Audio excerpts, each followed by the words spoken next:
Thank you very much all who've attended both online and physically. Okay, so as it has been mentioned, I'll be sharing with you my work on widening university access and participation in the Global South, where I draw from the Zambian context, hopefully to inform other developing nations. So this is just a brief outline of my presentation. I present a background on access, mostly private higher education, and then also look at the private higher education within the global South context. And then I delve deep into the context of my study on Zambia and conclusion. So that's the cover for my book, where hopefully Oxford University will get 4 copies for my book. Yeah, so just a brief background. When it comes to access to higher education, UNESCO and of course many other scholars, they've observed that there is this increased participation in higher education over the past 2 decades. This, of course, is as a result of many factors. The population is growing, especially in continents like Africa, where the population is quite youthful.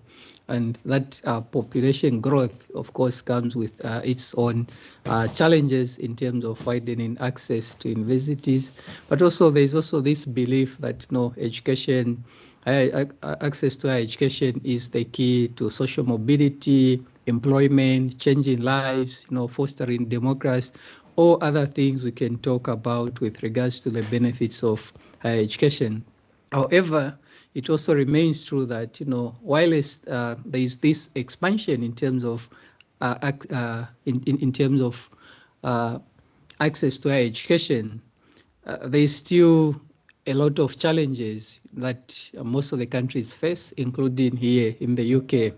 For instance, studies here in the UK have shown some gaps in terms of access to elite universities like this one, Cambridge, St. Andrews, where mostly populations like from the black communities, they have challenges in terms of accessing such universities. More so when they attend, the results have shown that most of them, they don't really graduate with like first class grades. Such studies, I think, have been conducted by BOPA among other scholars. But my interest is in the Global South, where my study is located, and specifically, I focus on Sub-Saharan Africa, where Zambia is. So as you can see from this graph by UNESCO, Sub-Saharan Africa, when it comes to access, I think it lags behind compared to most of the regions in the world. While the global average for higher education is like 38%, Sub-Saharan Africa is still struggling, somewhere 9%. This is like for 2020 data. But even if it is in 2025, I doubt it has moved from 9% to 38%. That would be a miracle. Of course, there are some countries which are kind of doing well, like Seychelles, South Africa, but even them, they still have their own stories. In South Africa, for instance, there have been challenges of access to higher education among low-income students, especially from black communities. There have been challenges of racial politics within the higher education. So in much of Sub-Saharan Africa, I think the challenge, according to my study, is that of funding, the inadequate public funding. And so because of this, I'm making an argument that if we are to expand access to higher education, we should also look beyond what the government can offer. If we are to talk of expanding higher education for enhancing human development, we should look at non-state actors.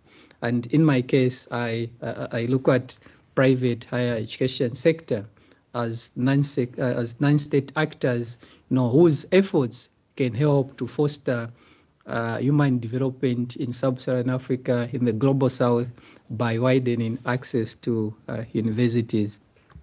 And so why, if I picked on private higher education, so in my book, of course, I do argue that private higher education, especially in the global south, can be considered as a panacea for widening access in the global south. And it's not just me who believe in these views. UNESCO, for instance, they look at non-state actors in tertiary education as providing a shared vision for quality and affordability. If we are to attain SDG number 4, for instance, UNESCO believes that the private higher education sector or non-state actors then play an important role. And also scholars, like in Zambia, for instance, and elsewhere, they've argued then that, the notion that higher education should be managed entirely by the state in the context of the limited funding, especially in Africa, is no longer feasible in this era. And, to improve the situation, then the input of the private higher education sector would be beneficial to the education system, but also to the populations and, the people that attend higher education. This is more especially in the context of sub-Saharan Africa, where, there is need for us to have a human resource equipped with technological skills and other skills necessary for improving our economies, our democracy, and our well-being.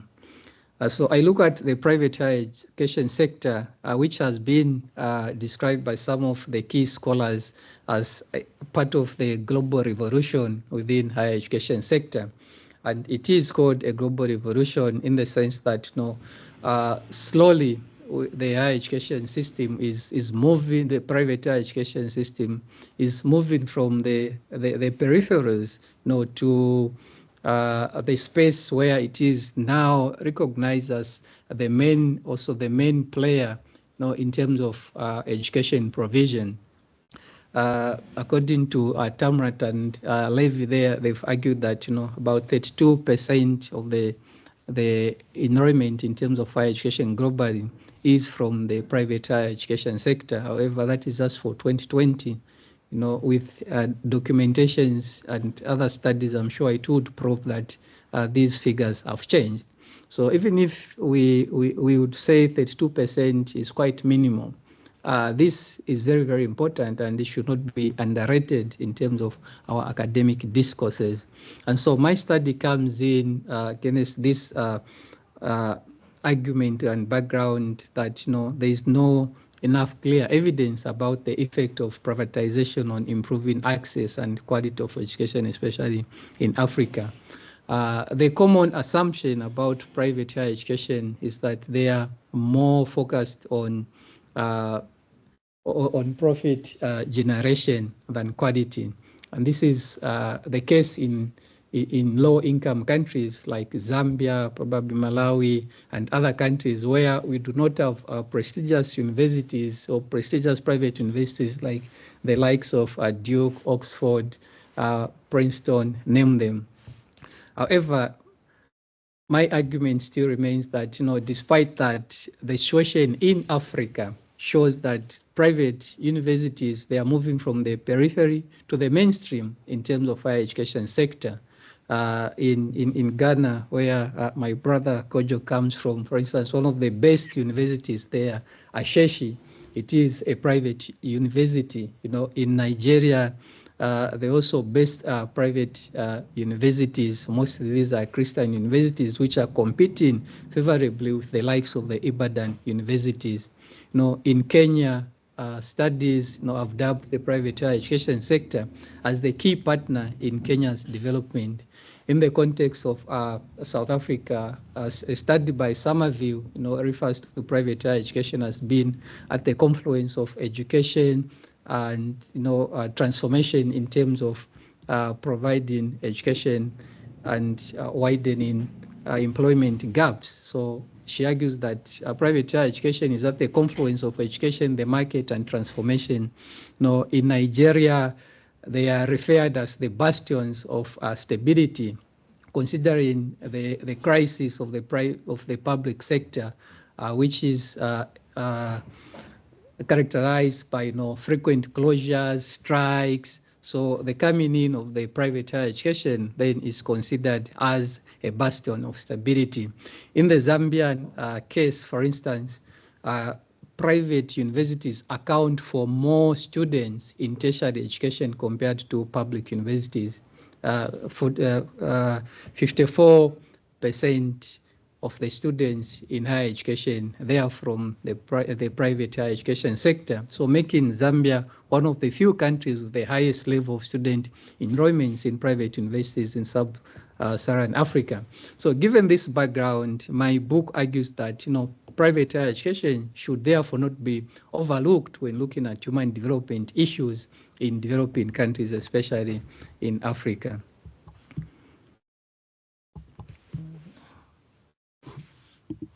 Okay, so this is where the study was situated. Of course, Zambia, for some of us who might not know where this country is, that's the map. Of course, like I've said, Zambia ranks among African countries with lowest participation in higher education, according to UNESCO, though this is almost a decade ago. It was established that only 299 university students exist per 100,000 inhabitants. And this is compounded by factors such as lack of funding for public universities, limited spaces in public spaces, and because of this, universities in Zambia are only able to absorb about 20% of the annual 180 high school students. And so this presents a challenge when it comes to higher education. And so with the coming in of the private higher education sector, at least it's cushioning these access challenges, issues. The other fact which is very interesting about Zambia, like in many other African countries, is that there are more private universities in terms of the numbers compared to public universities. For instance, we have 53 compared to 9 public universities. And because of this, I think it gives a solid case study for a study on the development of our private higher education sector. So I've argued in the book that from the literature which I consulted, that only perfunctory scholarly attention has been paid to the potential role that private universities play in equalizing students' opportunities to gain access. And by access, in my book, I also provide an expansive view of access beyond formal entry into universities by looking at the concept of epistemological access in terms of how students access knowledge practices within the universities, and how transformative this knowledge is in their lives in terms of their personal development, but also their contribution to communities. And that is what I explore in my book. So in doing that, I follow the argument by Manuel Castells that whether a university in legal term is private or public is not as essential as the university being geared towards the public interest. Castell reminds us that universities can be private or public, but they work towards the public interest. And so I argue that when we look at education as a public good, its provision should not just be restricted to the public sector, because the non-state actors, they also have a role in the provision of this public good aspect. So our focus then should be looking at how the other sectors like the private universities are doing it, and what type of graduates they are producing, and how they are contributing to the development of countries in the global south by focusing on Zambia in this case. So again, that is the cover of my book. You forgive me about this advertisement. Yeah. So my book, of course, it stems from 2 projects. The first one being my PhD study at the University of the Free State from 2020 to 2022, and then my postdoctoral research from 2023 up to last year when I submitted the book. So it was in 2 phases. And I interviewed different participants. I had interactions with students, with lecturers from 2 private universities, which I've dubbed Hillside and Damview universities. These are pseudonyms. Okay, so Hillside and Damview, these are schools which I found in Chipata where I was teaching. So I'd fallen in love with the names. Yeah, so in terms of the conceptualization of my book, I use the capabilities approach. I make an argument that, compared to other approaches like human capital or human rights approaches, the CA makes it suitable in this case for providing an empirically driven, contextually relevant and theoretically rich understanding of access to higher education as well as capability formation. But its usefulness is that it pays attention to structural inequalities that negatively affect access and participation in the global south by looking at things like conversion factors, well-being, choice, and all other terminologies that are related to the capabilities approach. But I won't go into details in explaining the conceptualization. So I argue that it challenges the dominant and limited framings of access to higher education by offering an expansive view of access beyond mere entry into university or numerical expansion of student enrollments. It broadens our view by looking at, access not just in physical terms, but in epistemological terms, like I said, the acquisition of transformative knowledge that can enhance students' real opportunities and freedoms to transform their lives and communities. And in so doing, my book presents alternative approaches for reflecting on the purpose of higher education beyond the economic outcomes, values, and it draws mostly on the arguments provided by some scholars like Melan Hoka, Amartya Sen, and recently Paul Ashwin in his book Transforming University Education. So these are just some of the findings from one chapter, one of the empirical chapters. I asked, how do private universities foster formal access to higher education? So in my book, I tease out 4 major ways.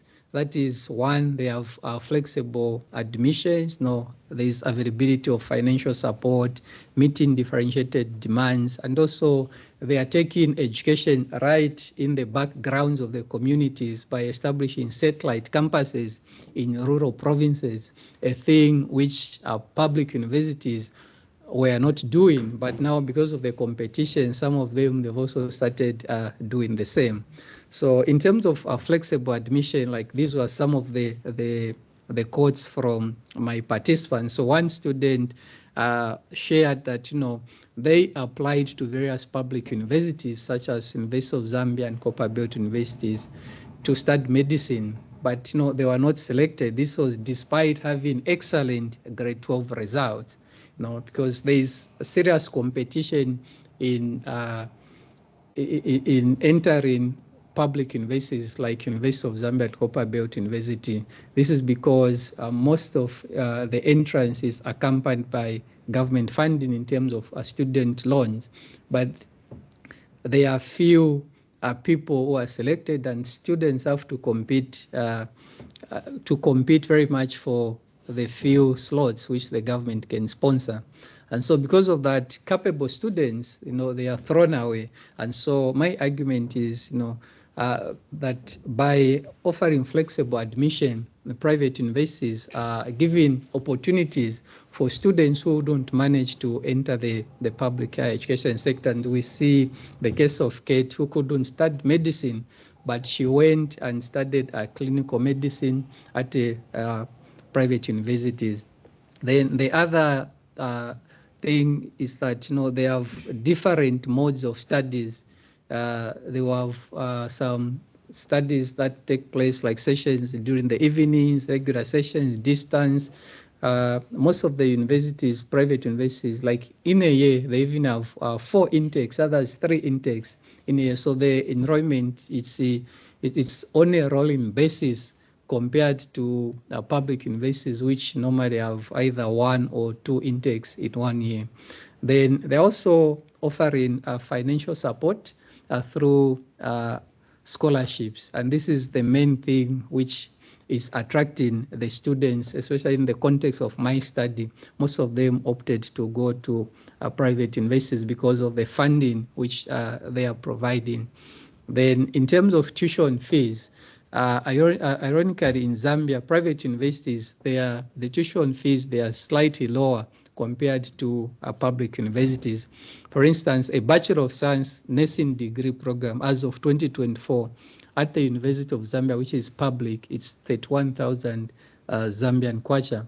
But at Eden University, which is a private university, 17,000 Zambian kwacha per year.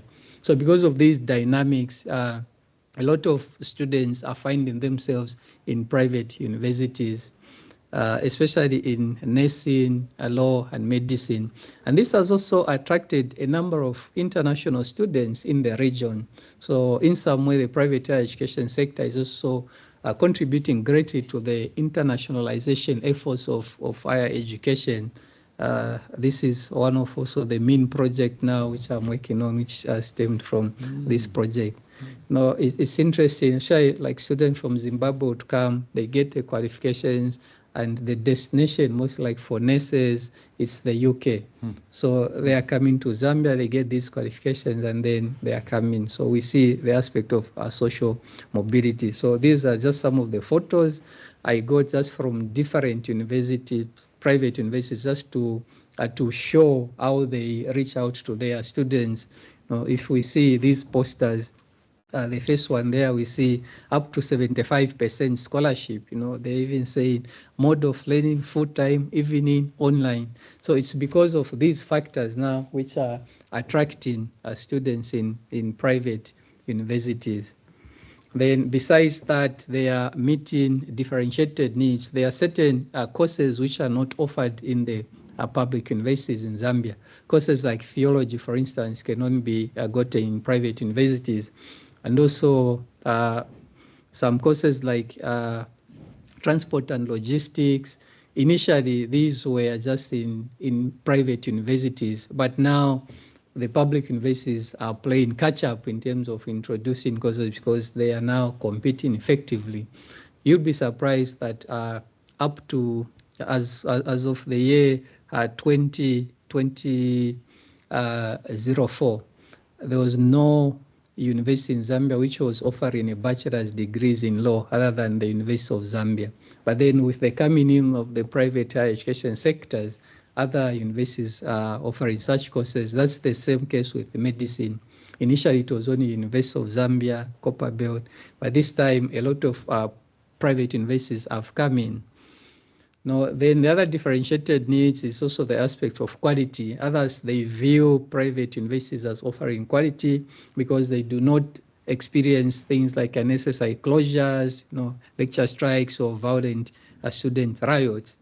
And then the fourth one, which I tease out in the book, is that they are taking education right in the backyards of students by establishing satellite campuses in rural provinces, as you can read from my participant, Scott, who shared that I enrolled at this university because I did not have to leave Eastern Province, which is a rural Zambian province. So the participants shared that a university nearby has made it less costly for my family and for me. At least we do not worry about the cost of boarding houses or the expensive life of Lusaka, where most universities are located. So this just epitomizes the realities of most of these young people in their journeys to access higher education and the factors and the challenges they have to navigate. Again, these are just some of the pictures to illustrate the contribution of the private universities. There we see one of the students who participated in the moot competition, the Hague Inter-University Law Debate Tournament, which according to the university, they emerged as the champions. So they were being welcomed at the airport. And it's because of this that, they are saying now private universities, they are adding to quality.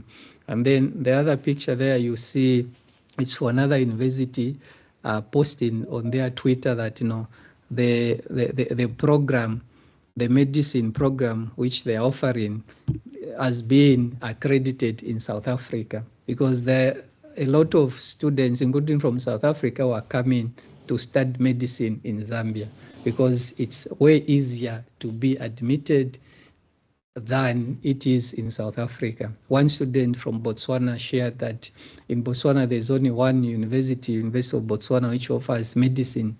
But in Zambia, at least there are private universities which are accredited. So because of that, they had to come to Zambia.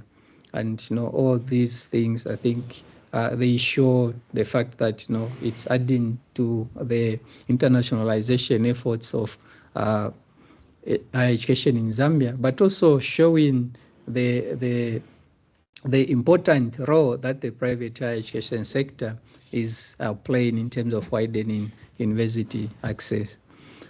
So the other important chapter which I present out in my book is the aspect of the valued capabilities and functionings. Here I argue that the access enabled through private universities has to some extent enhanced valued capabilities and functionings among the students. So these are some of the capabilities which they valued. The first one is that of epistemological access. That is, accessing and gaining the knowledge through private universities. And this is characterized through their participation and achieving in as well as through higher education. Then related to the aspect of epistemological access is the capability for epistemic contribution. The argument here is that, by enrolling in universities, students have access to disciplinary knowledges of certain subjects. Like if those who are studying law, they understand certain knowledges about law. Those who are studying pharmacy, nursing, they acquire such disciplinary knowledges, and then they contribute in their societies. For instance, nursing, they would go for rural outreaches for like 4 weeks.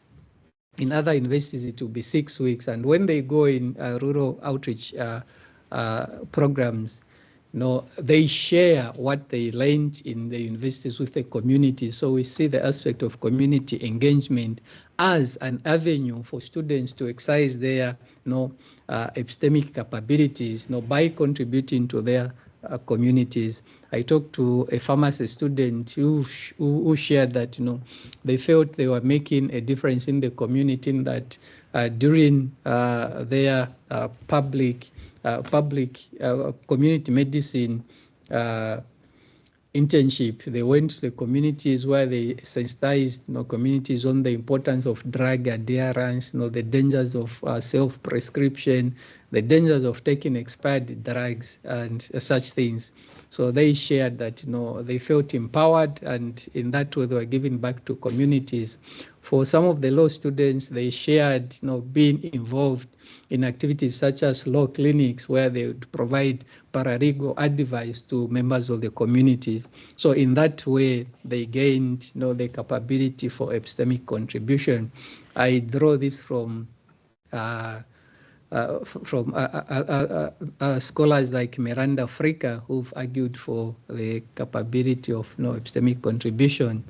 Then there's also the aspect of aspiration, which is directly related to education. That attending education actually is an avenue for us to achieve aspirations, but also make our own plans. And so some of these students shared making or having developed plans, not just for themselves, but also plans for improving the lives of others in the communities, either the present or also in the future.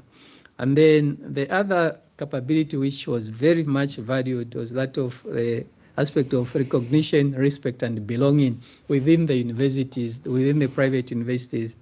The argument here being that enrolling in the private universities, it came with a certain level of recognition. Like there was one student from Zimbabwe who shared that for her first degree, she studied in the US.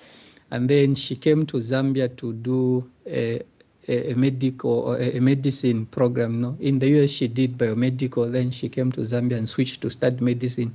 So she was saying that one thing I really like about my university is that it's very small. The lecturers know you, your friends know you. But where I was, it was like in the ocean. I was just a number that side.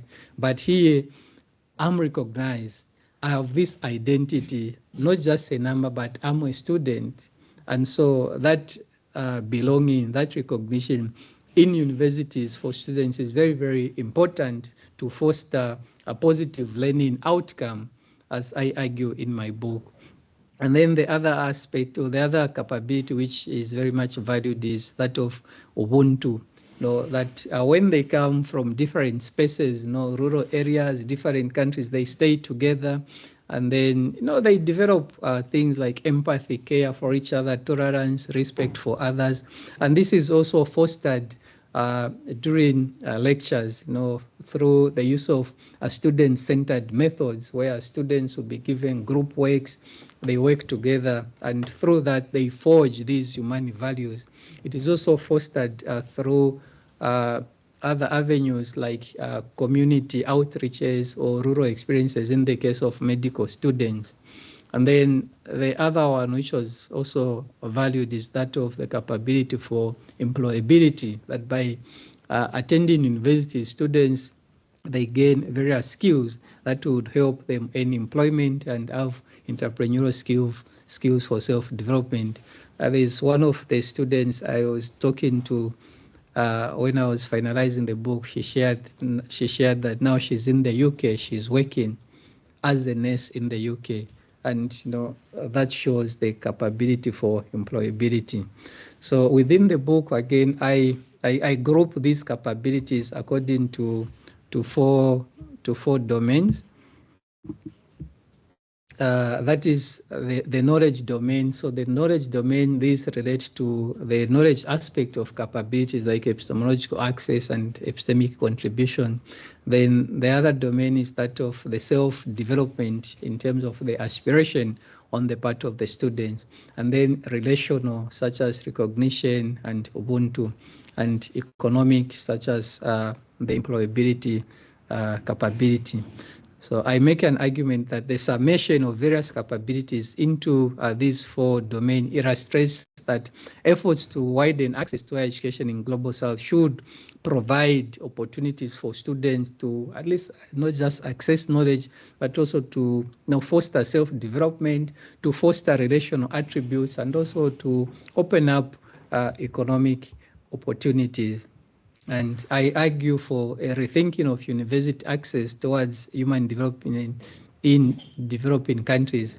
My argument in this conceptualization is that we need to move from formal access, where we're just focusing on numbers or statistics in terms of access to universities, by looking at how students access institutional or university knowledge, as well as the outcomes and opportunities which that presents. So in my case, the opportunities or the outcomes is the capabilities I talked about. But within these, there are convergent factors, which I also tease out in my book. I look at the institutional social factors, for instance, like the pedagogical domain versus the curriculum domain, as well as just the student support services, lecture availability, quality of the lecturers, quality of these universities. I look at things like family support, personal factors, material conversion, and other things. So this is the conceptualization I present in my book. In conclusion, since I want to elicit debates, I will talk less so that people would have time to engage and also buy the book. Yeah. So my argument is that although higher education is considered a public good and largely a state responsibility, there is need for the involvement of non-state actors in its provision, especially in sub-Saharan Africa, where evidence has shown that the state alone cannot manage to widen access. So we need the involvement of non-state actor such as the private higher education sector. And so rather than a fixation on the politics of ownership, the education and how different actors can coexist to deliver this public good to drive sustainable human development, especially in the global south. And so for human development, for human development to be achieved, we need then to ensure that when we look at access to higher education, we do not just focus on the aspect of physical access or the statistics. In the case of some universities, like in the UK, for instance, there is this concentration of how are we doing, for instance, in terms of the black students, in terms of students coming from a low income background. And in as much as that is good, if it just remains at the statistics levels, it doesn't help. When we look at access, we need to look at access beyond the university gates in terms of the experiences of students in the lectures. How do they experience the institutional culture? Those are some of the things that should be looked at when we're looking at access, just beyond the statistics.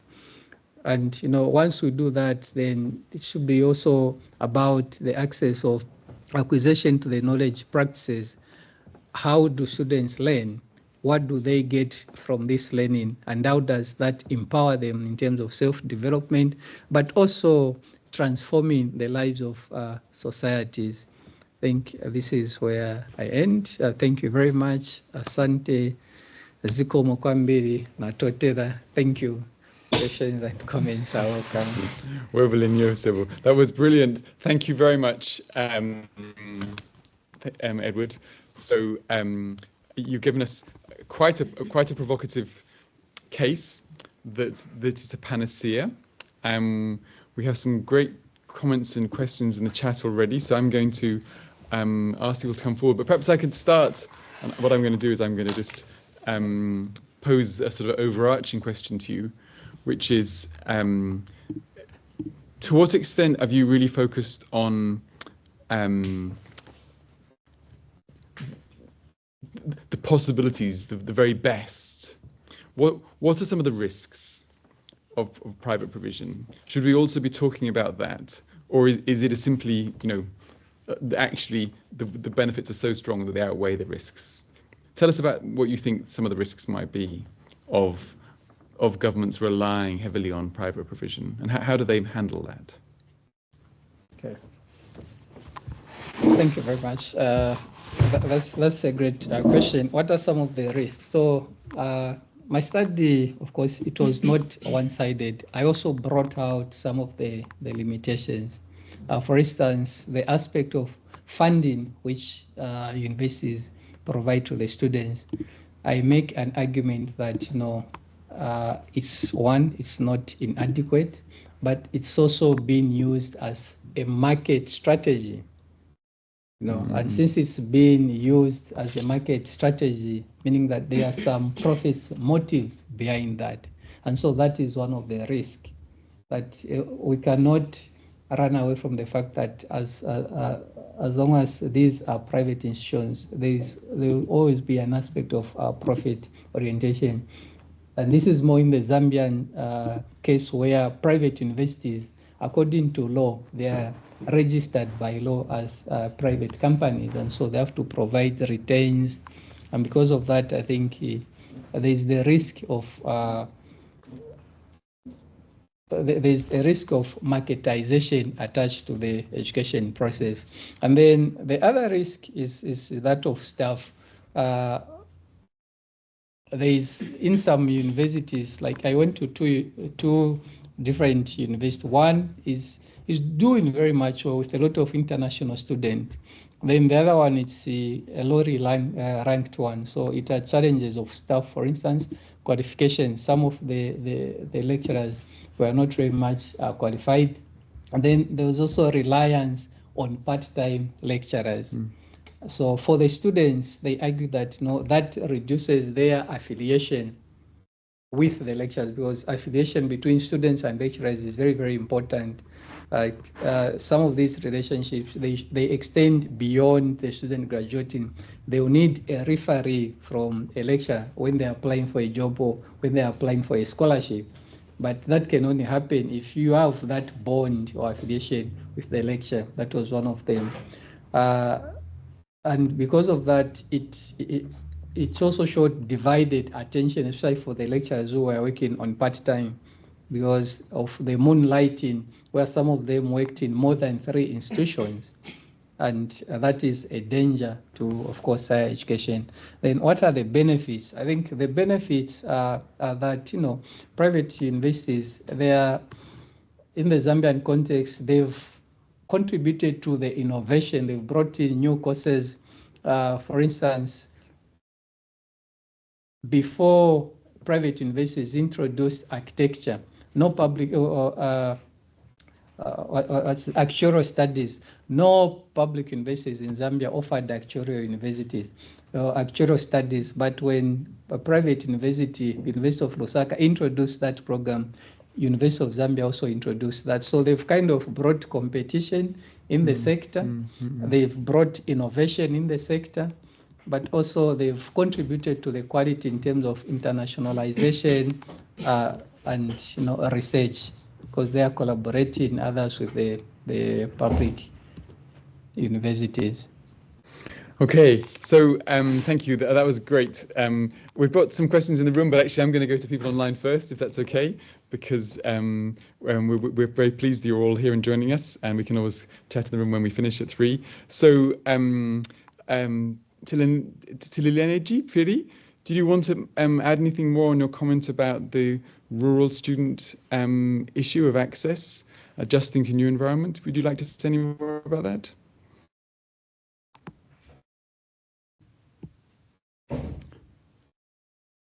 If not, thank you for those comments. And James Kelly, are you still on the call? Would you like to ask your question? I think he might have left, but do you want to respond to that comment by James Kelly, which is, his microphone's off. So he basically asks, can I ask whether you found that private universities have significantly less research activity than public universities? Is there a danger that widening epistemological access will be wide but shallow? So there are fewer, as in you get access, but you don't really get access to contribute to knowledge.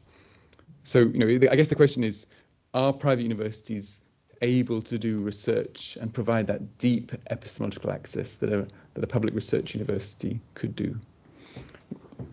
Okay. Yeah. Thank you. That's a very nice question. So are private universities able to do that? I think the answer is yes and no. I'll start with the no. Some of them, especially in the Zambian context, they are quite small. The focus is very much on teaching and learning. And so because of that, they cannot provide that, epistemological access in terms of research that would contribute to influencing policy. But then there's also the yes answer. There are other private universities. I would pick, for instance, University of Lusaka. It is doing very well in terms of research. For instance, for each PhD student, they have an annual doctoral school for PhDs in partnership with Stellenbosch University. So we see it's not just internationalization, but also they add into quality in terms of research.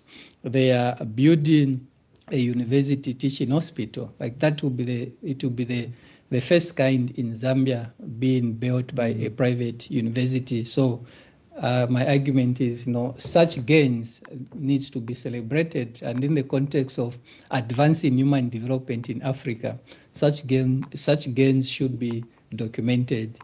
So there is no direct answer as yes or no. I think it's contextual. That's what I can say. Okay, that's really helpful.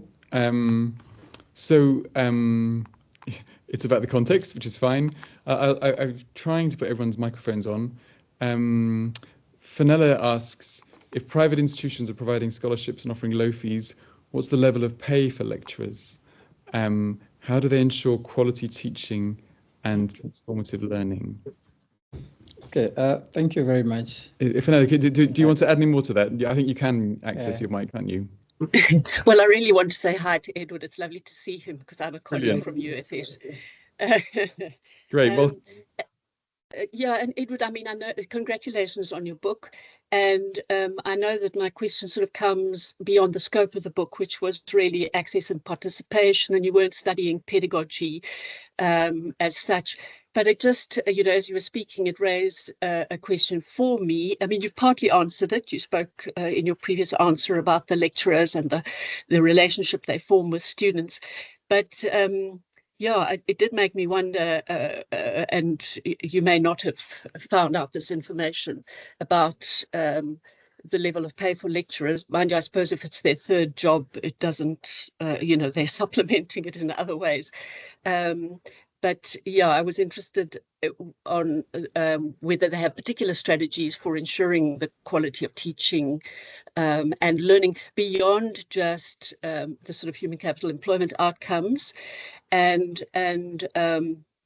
yeah, if I can take the liberty of sort of adding in, then are they actually just preparing graduates to leave the country, or does that social mobility involve staying in the country and giving back for the public good? Yeah, thanks. Okay. Great questions, Bella. Thank you. Thank you very much. I'll start with the pay.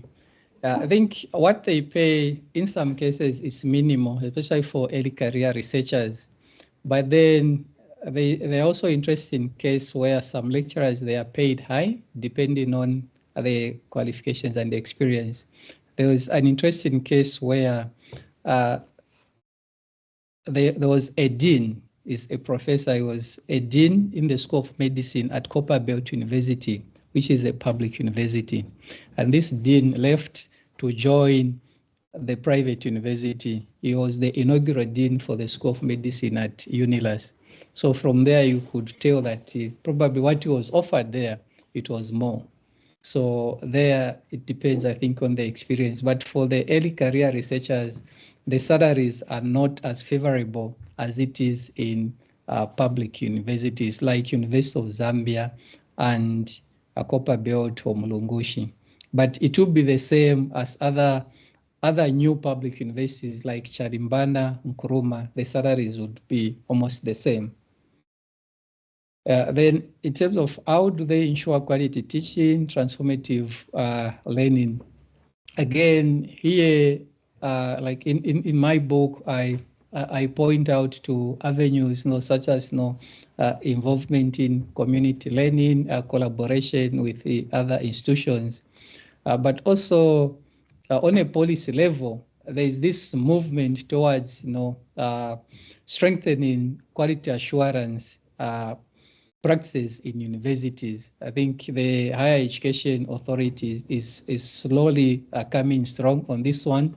They've mandated, or they've now made it a law that each university in Zambia should have at least 2 vice-chancellor, one in charge of administration, one in charge of research, teaching and innovation, and that each university should have a directorate of quality assurance. And at the time when I was doing my research, this was just happening in its infant stages, but this time I've seen most of the private universities, they've now established directorates of quality assurances, and I hope that is in a quest to ensure quality teaching and transformative learning.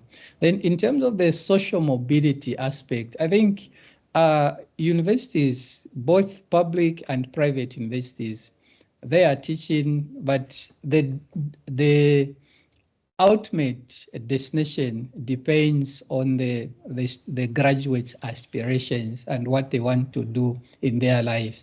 Yeah, there are others who, most of them, they remain in the country, others employed, others unemployed, but others, they use what they learn just to change their lives. So there, I think it's not very much limited to the private universities. It's about the individual and what they really want to do with their lives. Good. Okay. We've got lots of questions coming in, which is great. Thank you very much, everyone, for joining online and asking these questions. I'm going to ask Helen and then Birgit to come forward. Helen, do you want to start with your question about STEM?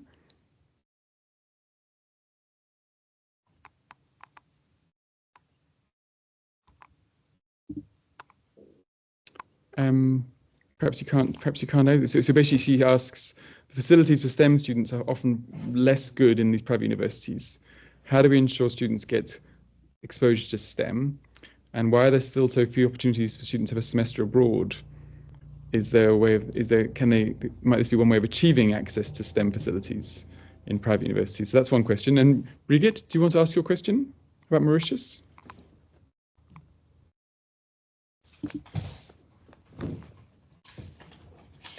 No, we're having problems with Wi-Fi, with connections. Perhaps so I'll just read you out what Brigitte says about Mauritius. It's a good example of where private higher education has contributed over 45% to 45% participation rate, which that's much higher than Zambia's 32%. She says their private higher education institutions are tamed by clear policies and timelines, enabling a return to public higher education, which is very interesting. That's a sort of time-limited private provision. So some ideas there. How do you react to those? Yeah, I think it just shows the important role which the private higher education sector is doing in the global south, even though it is neglected in most of the dominant scholarship when we talk about access and when we talk about human development. I think the aspect, what I've talked about and what is coming out from Mauritius, I think it provides even a compelling case for probably comparative studies in private higher education in Africa and other global south countries. Then, go on. Yeah, then in terms of STEM, most of the private universities in Zambia, they are more focused on humanities. Why? Because it is very easy to teach, for instance, history, which I did at undergraduate, compared to engineering. With engineering, there will be a lot of investment that will be needed in terms of the infrastructure, and that's why private universities are more oriented towards humanities and business courses. However, there is also a strong inclination towards health-related courses like nursing, medicine, pharmacy, and clinical medicine, so which are part of STEM, of course, and they are doing this in partnership with government institutions. So they'll be trained theoretically, but when it comes to doing their clinical attachments, then they'll go to government-run hospitals for their attachments. So in some way, they are contributing to STEM, but the contribution, I think, it's minimal compared to the two big public universities like University of Zambia and Copperbelt University. Okay, thank you. I think perhaps the question was also about accessing facilities as well. What are the STEM facilities like at these universities? The STEM facilities, it's different according to different universities. So I would pick an example of University of Lusaka.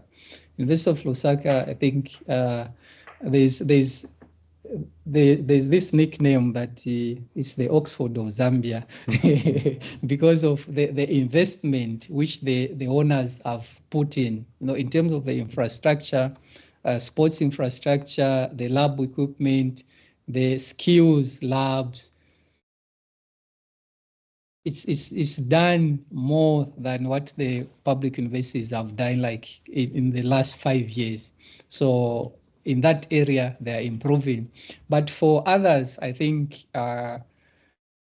there's a lot to be done. And for some of the private universities, like if I had the power, for instance, to close them, I would close them because in my view, they don't befit the name of the university. So it is a two-sided story. And in my book, I bring out both realities, the good and the bad. Yeah. Can I ask a quick follow-up? Of course, yeah. Is there sort of an issue of the social stratification of private universities in Zambia, and that you can clearly see that these are the 2 or 3 that are really respected, usually have some foreign affiliation or support for funding. And then there's the rest that are seen as like degree mills, just offering, basically just commodifying higher education in that sense. And how do people react to those? Yeah, that's a very good question, and I know you're asking also in mind with the Ghanaian context. Yes, exactly, because like the trend in Ghana in this case would be the same as in Zambia. Yes, they are just stratified. I would give an example. Like the top 2 most in my view would be University of Lusaka and Cavendish universities, because they've managed to attract even international students. Like there are more international students at University of Lusaka, which is private, compared to University of Zambia. Then universities like Cavendish University, for instance, they are offering scholarships to students coming from like Lesotho, Eswatini, in partnership with the governments of those countries. So it shows that there's that recognition of qualities. The training lawyers coming as far as Malawi, Namibia, also providing scholarships for refugees, in partnership with the United Nations High Commission for Refugees. So there's that external collaboration. But some, like I said, if I had the power, I would close them, because they do not even befit the status of universities. Yes, so there's that social stratification indeed. And what is happening, the trend in Zambia, is that for a first degree, someone would do it at a public university, like University of Zambia Copper Belt. But for masters, most of them, they are going to Unilas, which is a private, or Cavendish, which is a private. Yeah. I think we've got time for one more question online before we say goodbye to you all, and then we can continue in the room. Sibeso Elusulu, you offered a very interesting comment in the Q&A. Thank you for using the Q&A rather than chat. It's fine, but do you want to come forward and ask? I've unmuted you, so you should be able to unmute yourself and ask the question if you'd like to. And then perhaps we'll ask Alicia as well.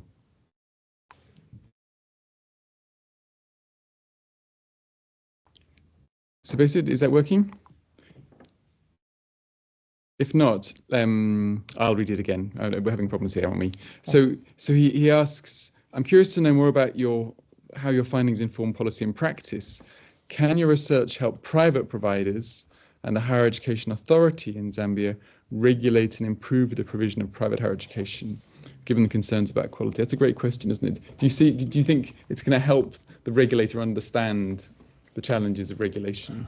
That's what I really hope for. I think towards the end, as I conclude the book, actually subsection in terms of recommendations for the private universities in terms of what they are supposed to do.